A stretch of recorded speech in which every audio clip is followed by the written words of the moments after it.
Good morning friends, welcome back to my channel Sumish क्रिएशने सबाइके स्वागत। आशा करছি সবাই ভালো আছে, সুস্থ আছো। আমরাও রয়েছি আরও একটা নতুন দিন, আরও একটা নতুন ব্লগ তোমাদেরকে সঙ্গে করে নিয়ে আজকের ব্লগটা শুরু করেছি। সদাপ্রভু যেন সবাইকে অনেক অনেক ভালো রাখে, আমাদেরও যেমন ঠিক রেখেছে। এখন বাজে দুপুর 12টা, তো বেরিয়েছি একটু গুড়ু গুড়ু করতে, কিন্তু ট্রেনটা মিস হয়ে গেছে, তো সেই কারণে ওয়েট করে আছি কখন ট্রেনটা ছাড়বে।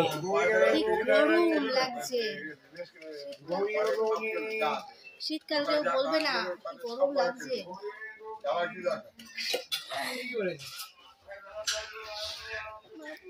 ট্রেনটা মানে প্ল্যাটফর্মে এসছি আর ট্রেনটা ছেড়ে গেছে, আগের ট্রেন ছেড়ে গেছে। পরে ট্রেনের জন্য বসে রয়েছি। কিটা ফেলবি? জানলা দিয়ে ওই রান্নাটা ফেলবে, বেস্ট ফেলে দে। এসে আর সেটা কিছু করা হয়নি, একদম কেমন হয়ে আছে। সেই কানেরটা সেই ভেবেছিলাম একদিনও করা হয়নি।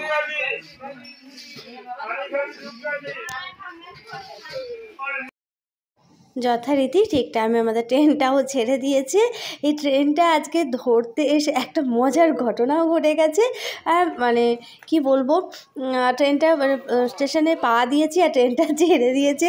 যখন লাস্ট মানে প্ল্যাটফর্ম ছেড়ে চলে যাচ্ছে, এটা দাঁড়িয়েছিল ট্রেনের মধ্যে, আমি তাদেরকে বলছি একটু দাঁড়াবে না, তখন আমাকে উল্টে বলছে যে এটা বাস নয় যে যখন তখন দাঁড়িয়ে পড়বে।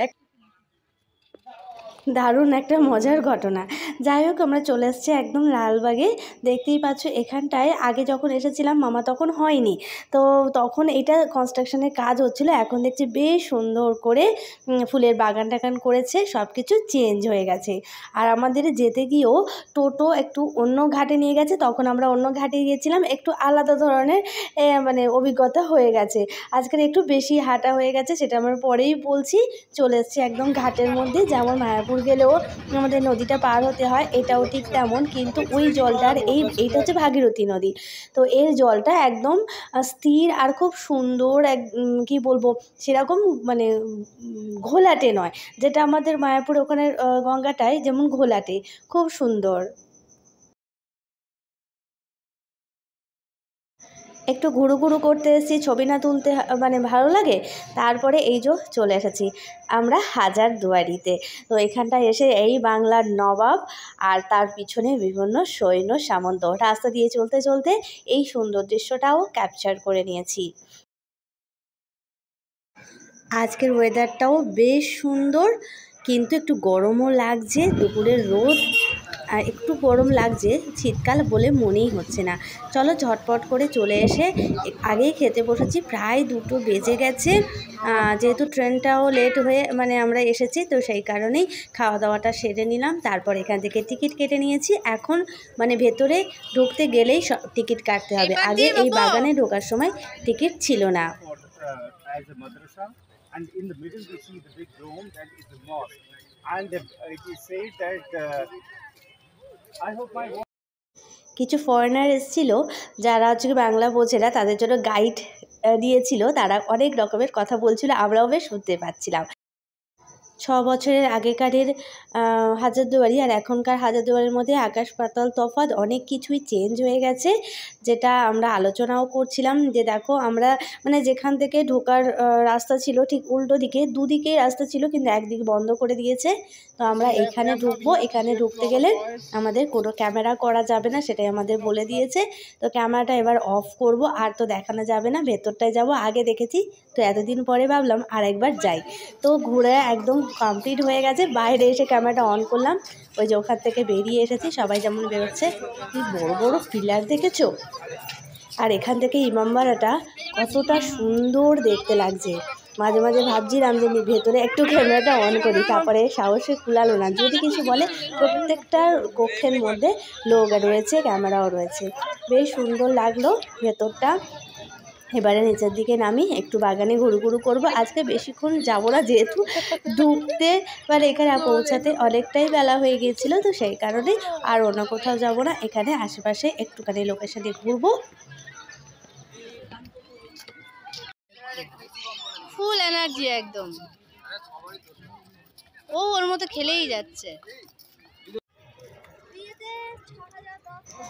এখানে গাছগুলো কি সুন্দর করে কাটিং করা, প্রত্যেকটা গাছ একদম সমানে সমানে। আর ওদিকটায় গোলাপ ফুলগুলো এতটাই সুন্দর কি বলবো, গাছগুলো কি সুন্দর করে কাটিং করেছে, বেশ ভালো লাগছিলো। এই যে বললাম গোলাপ ফুলগুলো একদম গাছ ভর্তি হয়ে কি সুন্দর দেখতে লাগছে। আর আজকের ওয়েদারটা এতটাই সুন্দর না, পুরো যেন চারদিক ঝলমল করছে। মোটামুটি এখানে ঘুরে নিয়েছি, নিয়ে একটু বাইরে যাই, গিয়ে ওই ভাগীরথী নদীর ধারটায় ওখানে বিভিন্ন রকমের দোকান রয়েছে, ওখানে একটু বেরিয়ে নিয়ে বেরিয়ে যাব। ঘুমাচ্ছে, মাথা নিচু করে আছে বলে ঘুমাচ্ছে।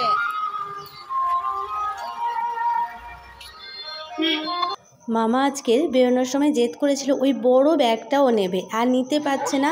আর আমি কতগুলো বইবো, সেই জন্য বাবুর পিঠে দিয়ে দিয়েছি। তারপরে চলেছি আইসক্রিম খেতে।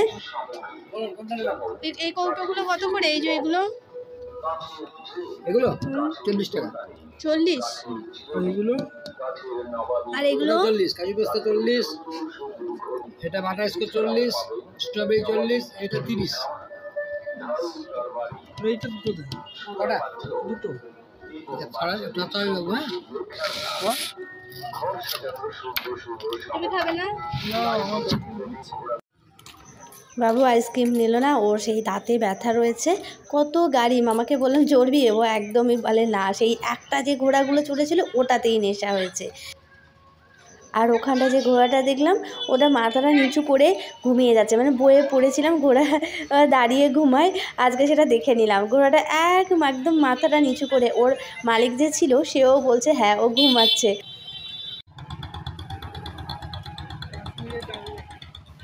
কাশ্মীরের ডাল লেক, ঠিক বলেছো।